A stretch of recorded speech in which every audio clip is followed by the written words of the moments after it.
Everyone, welcome to math. Today we're going to continue our work with partial quotients, and we are going to try a little bit bigger number today, larger number. So we have 825 divided by 5. Remember, we're going to use those multiplication facts that are familiar to us and easy for us to work with.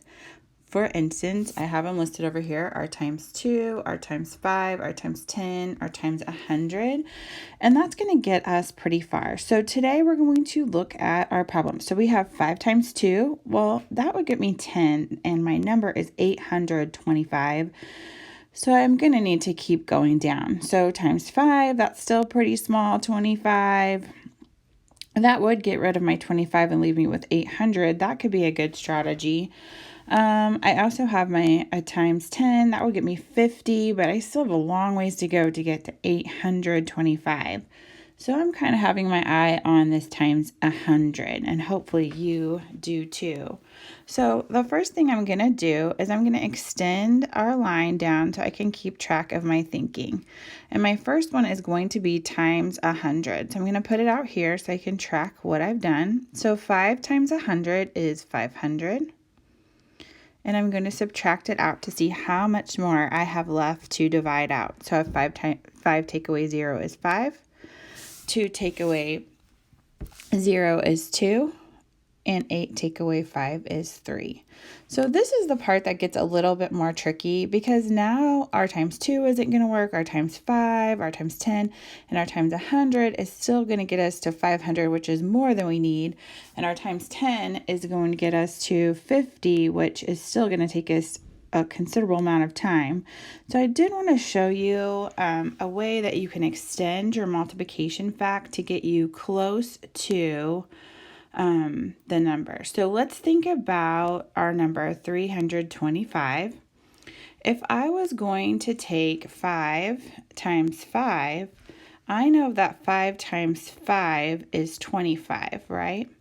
And with our extended multiplication, I can extend that fact to be 5 times 50, remember? And that will get me 250. Remember how we extended our fact? So I think I'm going to use my extended multiplication fact on this problem, and I'm going to use 5 times 5, but I'm going to extend it to 50. Okay, maybe I want to switch my color. So 5 times 5 is 25, and I'm going to extend that fact by making it 250. That gets me closer to 325. Now I've got to do some subtracting. So I have 5 take away 0 is 5. I have a problem here because my number on the top is smaller than the number on the bottom. So do you remember what we have to do? Yes, we have to regroup. So we're going to knock, borrow 1 from the 3.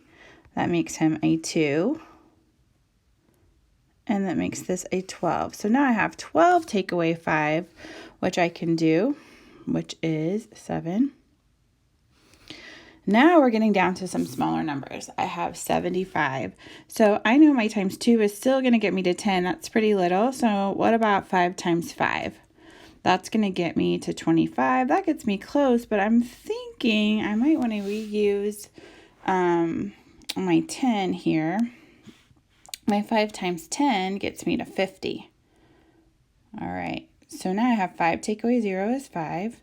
7 take away 5 is 2. So now I'm at 25.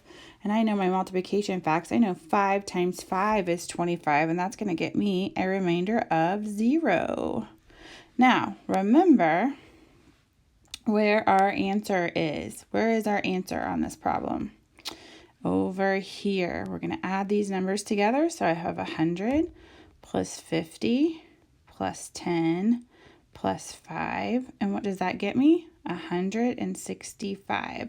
And my answer goes above my division problem right here.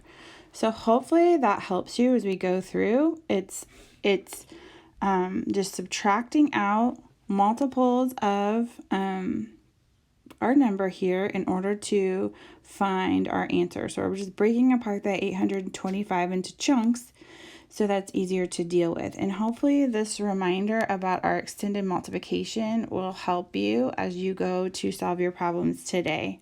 Have a great day.